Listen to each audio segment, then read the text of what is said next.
Do you think you go somewhere? No. The one thing I can't understand, I can't grasp my mind around, I feel when you die, there's just nothing. It's like when you're asleep and you're not dreaming. But I can't imagine nothingness lasting forever. What's the secret to a long life? I have no idea.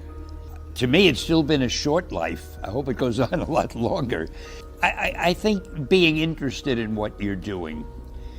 I know my father, the poor guy, it was during the Depression and he was out of work most of the time. So his life was shorter, and it was because there was nothing really that he was doing that could interest him. But I think if you do what really excites you, it just keeps you going as long as possible. How do you keep the creative juices flowing to keep creating work over the years? I'm doing what I enjoy doing. It's like other men like to play golf, so they play golf every chance they can. So you don't say to them, how come you're playing golf today? You played last week. It was the same with me. To me, it's an exciting life. And when you do something that you know the fans seem to enjoy, that gives you such satisfaction, you don't want to stop. One thing you change about the world. What would I change?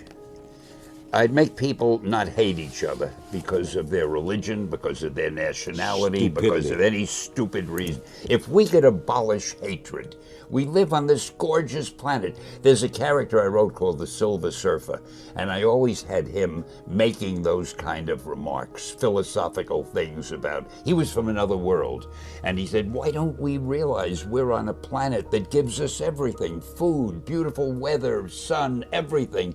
Why don't we enjoy it? Why do we spend time fighting and hating each other? I loved writing the Silver Surfer. You are basically a child at heart, aren't you? I guess. Yeah. How did you get into comic books?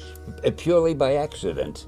I guess when I went to work for Marvel, which then was called Timely Comics, it was the very early 1940s, and I had a job there as I was sort of the office boy. In fact, I didn't know I was going to be doing comics. It was a publishing company, and I heard there was a job open for an assistant. Now, they also published men's magazines, movie magazines, sport magazines, and they had a little comic book section somewhere that I was hardly aware of. So I applied for the job, and I found out it was for the comic book department. And there were only two people running that department, Joe Simon and Jack Kirby. And I started working for them. I filled the ink wells. In those days, people used ink. And I erased pages, and I went down and got them sandwiches for lunch and stuff like that. After a while, they left. And it had been a three-man department, and now I was the only man left. And I was about 17 and a half, and the publisher came over to me and said, do you think you can keep things going till I find a grown-up, to run the place? Well, when you're 17 and a half, what do you know? I said, sure, I can handle it. So I guess I did, because he never found that grown-up, and I was there ever since. Which character or which story was the first one where you felt, I'm onto something here? I'm not just writing fight scenes for $1. I got something here. I guess the first Fantastic Four story, because that was the first one that I wrote the way I really wanted to write it. Up until then, I was just trying to please my publisher, and he had no respect at all for the readers. He thought they were either very, very young children or semi-literate adults, and he felt, just give them action, that's all they want. So with the Fantastic Four, I tried to do some character development. I gave each one his own distinctive way of speaking, things like that. And that was not what my publisher had wanted, and the reason I did it was I was thinking of quitting at that point, and my wife said to me, before you quit, why don't you get it out of your system? Do one story the way you'd want to. The worst that could happen, he'll fire you, but you want to quit anyway. So that's when I did the Fantastic Four. And strangely enough, it sold very well. So my publisher came in and he said, hey, how about doing some more superheroes? The one thing I would suggest is it's important to please the person you're working for and so forth, but you've got to please yourself. You've got to do something you think is terrific, something you would love to see if somebody else had done it. If you have an idea that you genuinely think is good, don't let some idiot talk you out of it. Now, that doesn't mean that every wild notion you come up with is going to be genius, but if there is something that you feel is good, something you want to do, something that means something to you, try to do it. Because I think you can only do your best work if you're doing what you want to do, and if you're doing it the way you think it should be done. And if you can take pride in it after you've done it, no matter what it is, if you can look at it and say, I did that, and I think it's pretty damn good. That's a great feeling. So don't let idiots talk you out of something that you think is good. By the same token, that doesn't mean every single thing you think is good is going to win a prize. Got to have a little judgment there. I've had other things that I thought were good that didn't work, but my publisher came to me and he said, Stan, I want you to come up with another superhero. So I said, okay, went home and I saw a fly crawling on the wall. And I said, hey, if I could get a superhero that could stick to walls and crawl on them, man, that would be cool. So I thought that was good. Now I needed a name. So I said, well, let's see, Fly Man, Mosquito Man. I got down to Spider-Man. Spider-Man. It just sounded dramatic. So, okay, I had my hero, I had his power, his name, and then I figured just for fun, I'm gonna give him personal problems. Then I thought I'd make him a teenager, because there were no teenage superheroes that I knew of at the time. So armed with all that wonderful material, those great ideas, I ran into my publisher's office and I told him.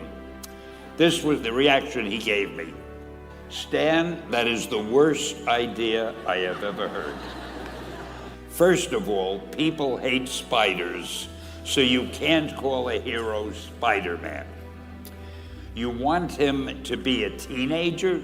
Teenagers can only be sidekicks. And you want him to have personal problems?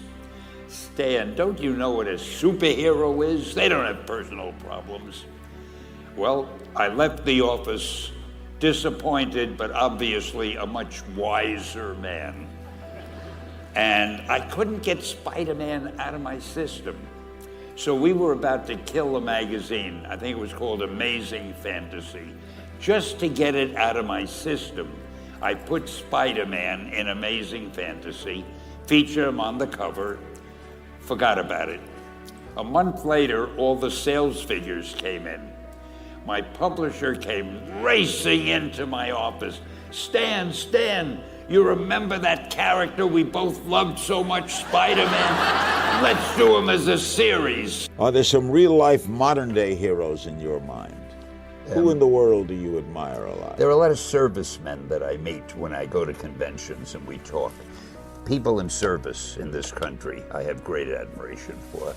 I have great admiration for people who do anything well. I don't care whether it's writing or drawing a comic book or making neckties or athletics or anybody who does something well, I admire. Tell me about meeting Stan. Well, first of all, I love what you said, and let me just say to the family and to the legions of fans that I remember Stan as a true gentleman who had this glint in his eye. He's a creative genius. He thought outside the box. He created a whole universe that changed the lives of many people, mine included. Stan, God bless you. You're one of the greats. Hi, heroes. This is Stan Lee coming at you. Want you to know, Marvel has always been and always will be a reflection of the world right outside our window.